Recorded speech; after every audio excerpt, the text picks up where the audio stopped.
Bismillahirrahmanirrahim. Assalamualaikum warahmatullahi wabarakatuh. Bertemu lagi dengan saya Iman Budiman dari Iman Budiman Channel. Apa kabar teman-teman semuanya? Saya harapkan semuanya dalam keadaan sehat ya, serta dalam lindungan Allah Subhanahu wa taala. Oke, teman-teman, kita kembali lagi di series video ya.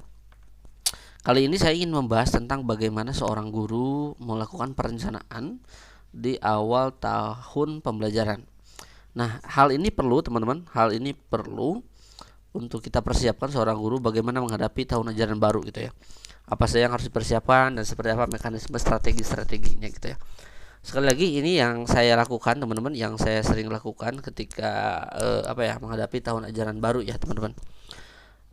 Saya akan lebih fokus kepada bagaimana pengelolaan dan manajemen agar nanti apa yang kita lakukan dari pada saat tahun ajaran itu mulai sampai dengan akhir tahun pembelajaran itu berakhir, bahwa arsip-arsip yang kita atau apa yang kita lakukan itu terarsipkan atau terdokumentasikan gitu ya.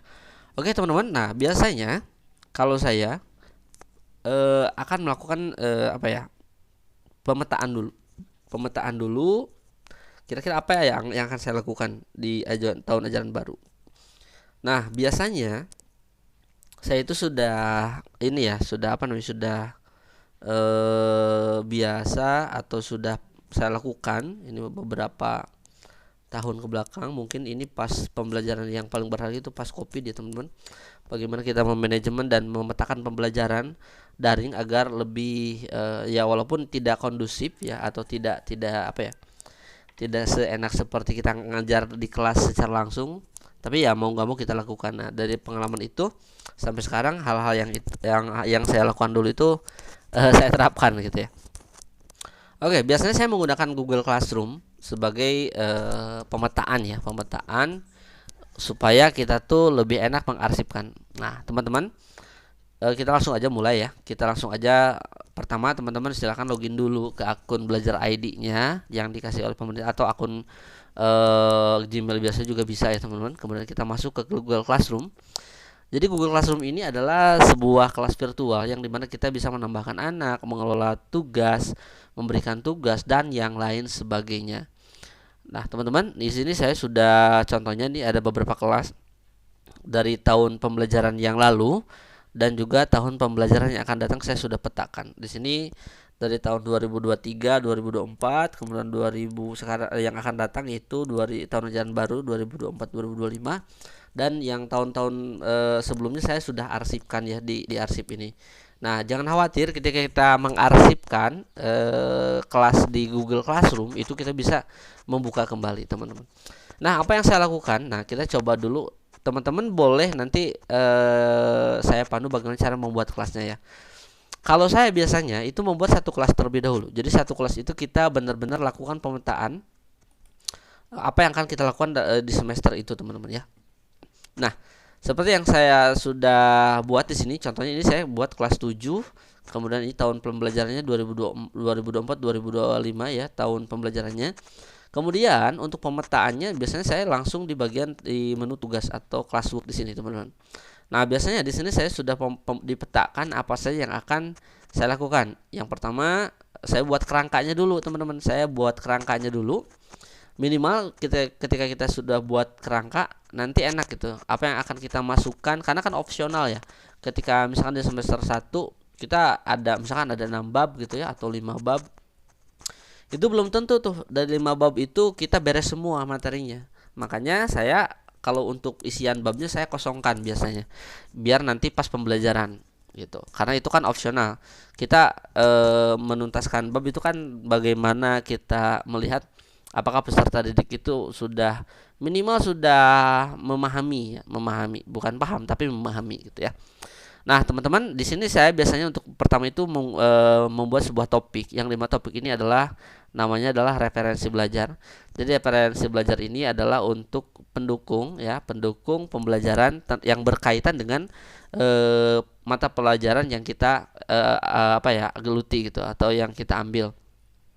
karena di sini saya informatika. Nah, di sini saya beberapa ada referensi dari website gitu ya, imanbudiman.com. Kemudian di sini juga ada website saya yang lain. Kemudian saya menambahkan channel YouTube saya. Kenapa saya menambahkan website, kemudian saya menambahkan channel YouTube?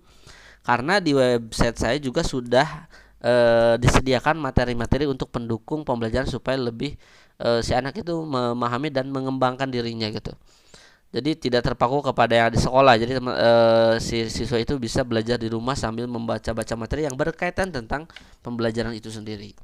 Nah, di sini ada website dan juga channel YouTube ataupun misalkan dengan referensi yang lain, misalkan artikel, misalkan ada juga dari website lain, itu bisa ditambahkan ya teman-teman. Nanti untuk pemetaannya saya akan coba akan coba bahas bagaimana membuat topik, bagaimana membuat sebuah yang lainnya gitu ya. Nanti saya jelaskan dulu strukturnya dulu. Nah, setelah ini saya biasanya akan dibagi semesternya. Ada semester ganjil, ada semester genap. Nah, biasanya di semester ganjil itu kita ngapain aja? Nah, biasanya kan kita bahas topik dulu nih.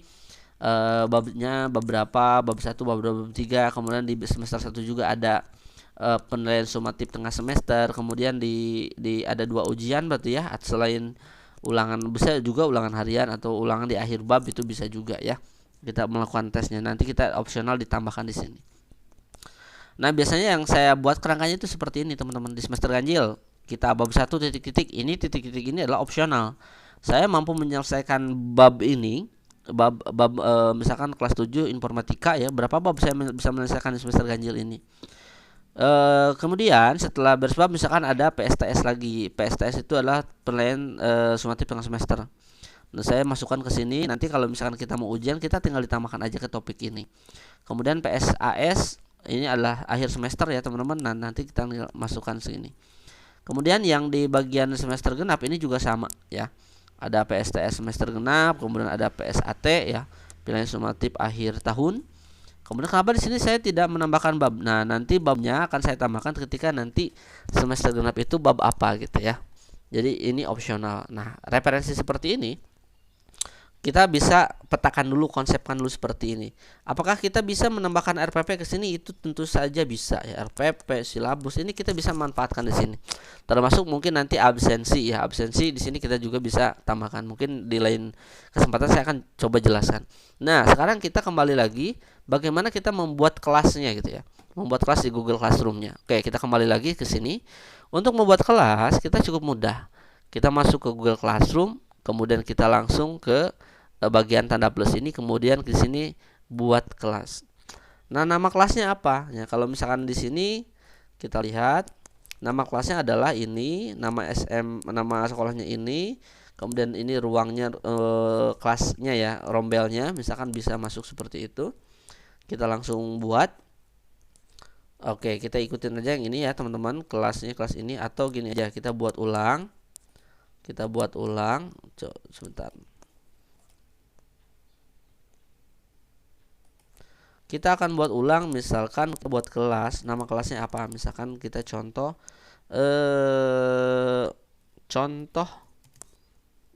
pemetaan kelas. Misalkan ini ya. Nama kelas gini aja lah.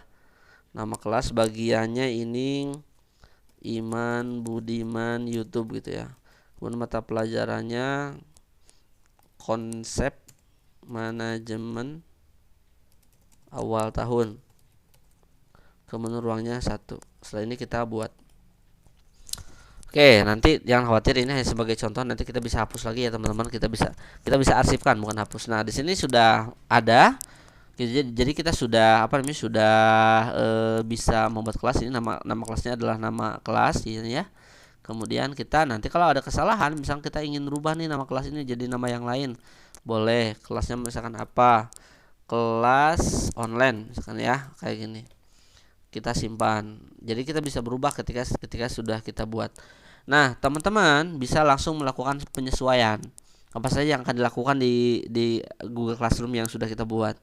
Kita bisa menyesuaikan gambar gitu ya, menyesuaikan warna itu nanti akan muncul di sini personalize-nya atau apa ya, kalau kita sering di HP itu kita sebut dengan temanya gitu ya. Nah, kita dari mulai warna, gambar dan lain sebagainya. Oke, misalkan cukup seperti ini. Kemudian biasanya saya melakukan pemetaan topik ya. Kita masuk dulu ke tugas kelas di sini. Nah, kita akan buat topik dulu. Nah, topik ini semacam label atau kelompok. Jadi ketika kita akan membuat tugas supaya lebih terukur atau supaya lebih terstruktur, kita masukkan ke dalam topik-topik itu. Nah, kita klik buat di sini, kemudian kita pilih topik. Nah, topiknya apa? Kalau yang tadi saya biasanya ada referensi materi kayak gini ya, atau pembelajaran. Kita tambahkan dulu. Kita tambahkan topik aja dulu semuanya. Kemudian yang selanjutnya kita tambahkan lagi, misalkan di sini semester ganjil ya, di semester 1. Kemudian di sini kita kasih lagi semester genap. Oke ya. Nah, di sini kan masih belum sesuai nih. Nanti kita urutkannya sesuaikan ya. Nah, misalkan kita yang pertama ada referensi, kita tinggal tarik aja ke atas. Referensi pembelajaran berarti di atas. Kemudian semester ganjil itu lebih tinggi atau lebih awal dibandingkan semester genap. Nah, kita akan buat topik lagi, teman-teman. Topiknya ini ada di semester ganjil itu kita mau ngapain aja. Misalkan kita mau menambahkan tentang bab gitu ya, bab 1 tentang ini gitu. Biasanya saya seperti itu sih. Kenapa saya nggak masukkan bab 2, bab 3? Karena kan opsional. Jadi kita pengen nanti kita bisa tambahkan. Tapi untuk pemetaan awal ini perlu ya, teman-teman. Nah, kemudian kita tambahkan lagi setelah kita beres ini apalagi. Misalkan PSTS gitu ya. Penilaian sumatif tengah semester ganjil. Kita di posisinya di sini. Kemudian yang lainnya lakukan hal yang sama kepada keseluruhan. Jadi konsepnya ini dikembalikan lagi kepada Bapak Ibu semua atau teman-teman semua. Pemetaan yang ingin dilakukan itu mau seperti apa gitu. Nah, sekarang kita menambahkan materi. Nah, kalau misalkan materi sudah sama atau misalkan kita udah paham nih yang berkaitan dengan pembelajaran kita tuh udah tahu nih linknya apa aja. Nah, kita tinggal menambahkan aja. Di sini kita klik buat, pilih, boleh kita pilih materi saja. Materinya tentang apa? Misalkan referensi pembelajaran. Kemudian kita ingin memasukkan apa di sini ya. Jangan lupa topiknya kita pilih topik untuk referensi materi. Karena ini akan kita masukkan ke dalam sebuah referensi materi. Ini kurang satu nih. Pembelajaran. Nah, di sini. Deskripsinya opsional, boleh dimasukkan boleh tidak ya, tergantung teman-teman. Kemudian kita misalkan sudah tahu nih yang berkaitan dengan pembelajaran yang akan kita nanti sampaikan. Ini ada di beberapa link misalkan ya. Contoh misalkan saya ada di YouTube ya. Kita masukkan dulu YouTube-nya. YouTube-nya misalkan atau jangan YouTube. Kita masukkan aja mana nih? Coba kita reload. Oke, sebentar. Oke, di sini kita masuk lagi ke sini ke pembelajaran. Ini masih belum beres nih tadi nih. Kita edit materi dulu.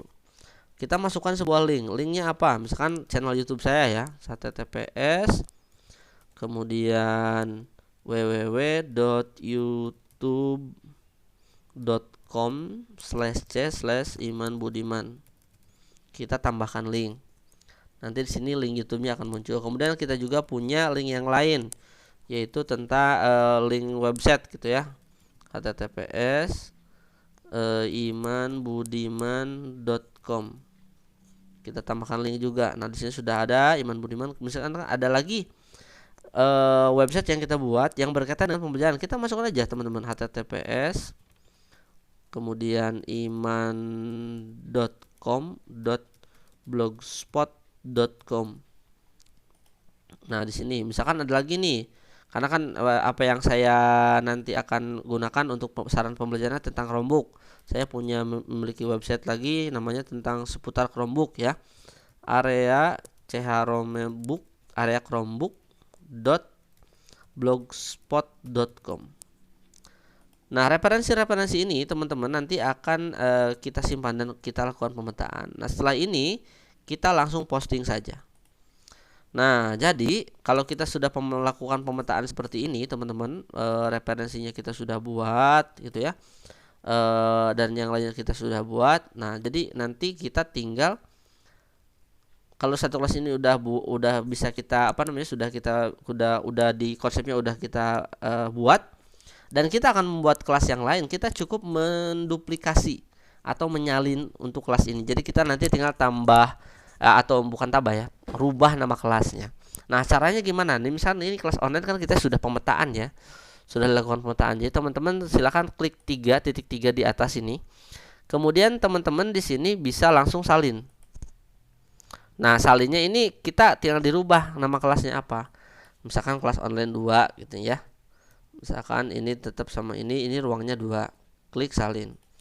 Nah, nanti ketika kita sudah beres menyalin, maka yang pemetaan yang sudah kita lakukan di kelas yang sudah kita buat sebelumnya, maka di sini juga akan sama. Coba kita lihat ya di bagian tugas kelas. Di sini sudah sama, teman-teman. Nah, coba kita lihat tuh. Sudah sama.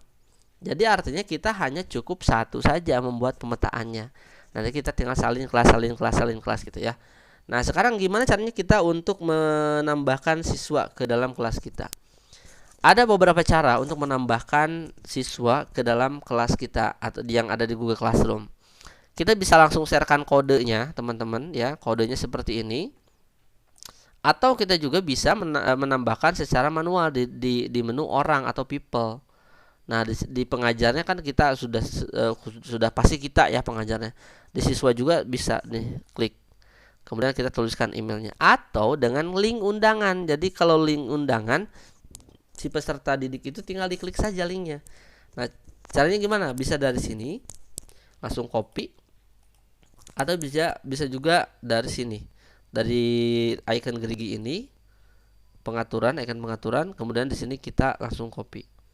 Nah, gitu teman-teman ya. Oke, sekarang kita berbicara tentang misalkan saya tidak menggunakan sarana gadget di sekolah siswanya. Oh, nggak apa-apa. Jadi pemetaan seperti ini adalah dilakukan untuk kita ya. Manajemennya lebih kepada ke guru sih sebenarnya. Ya kalau misalkan saya di sini saya biasanya menggunakan Classroom sih ya. Karena kan alhamdulillah di sini sudah aman lah untuk gadget atau untuk fasilitasnya sudah memadai. Walaupun nggak menunjang semuanya, tapi minimalnya kita bisa menggunakan itu untuk sarana ini gitu. Nah, misalkan kita nggak pakai nggak pakai gadget ya si anaknya, nggak apa-apa. Misalkan kalau ada PR kan bisa dikerjakan rumah dan bisa langsung diupload di sini. Jadi pemetaannya lebih kepada manajemen kita supaya kita tuh terstruktur. Jadi data-data yang kita ajarkan, apa yang kita lakukan di semester tersebut ini terarsipkan dengan baik gitu ya. Seperti itu. Nah, kalau misalnya kita pengen arsipan kelas ya tinggal diklik aja titik 3 kemudian arsip. Sama juga lakukan hal yang sama ketika teman-teman ingin mengarsipkan kelas yang lain. Seperti ini. Ini nggak akan hilang, nanti bisa dibuka lagi ya, teman-teman. Nah, itulah sekilas bagaimana manajemen seorang guru pada saat waktu pembelajaran. Ini di luar dari kita mempersiapkan prota, promes, kemudian RPP ya. Ini adalah untuk pemetaan gitu, untuk pemetaan bagaimana kita untuk mengajar supaya lebih enak. Ya lebih enak lagi kita langsung pecah-pecahkan, langsung dibuatkan di Google Classroom-nya gitu. Sebenarnya banyak ya learning management system atau LMS yang bisa kita pakai, tapi yang paling mudah menurut saya adalah menggunakan Google Classroom. Kita juga bisa pakai Moodle, bisa pakai e-learning yang lainnya. Tapi menurut saya Google Classroom ini yang paling mudah gitu, yang paling mudah dan tentunya ini kita lebih kepada segi pemanfaatan teknologinya aja dalam pembelajaran sih, supaya lebih terpetakan kemudian lebih terasipkan. Oke teman-teman, itu aja yang bisa saya sampaikan pada kesempatan kali ini. Nanti bisa ketemu lagi di pembahasan yang lain. Teman-teman jika ingin request tutorial, boleh silahkan langsung aja di komen di bawah ya, di bawah, bukan di deskripsi, di bawah. Silakan teman-teman komen requestnya mau video apa. Kalau saya bisa buat ya insya Allah saya buat. Kalau saya belum bisa buat ya mohon maaf teman-teman. Itu aja, terima kasih. Wabillahi taufiq wal hidayah. Wassalamualaikum warahmatullahi wabarakatuh.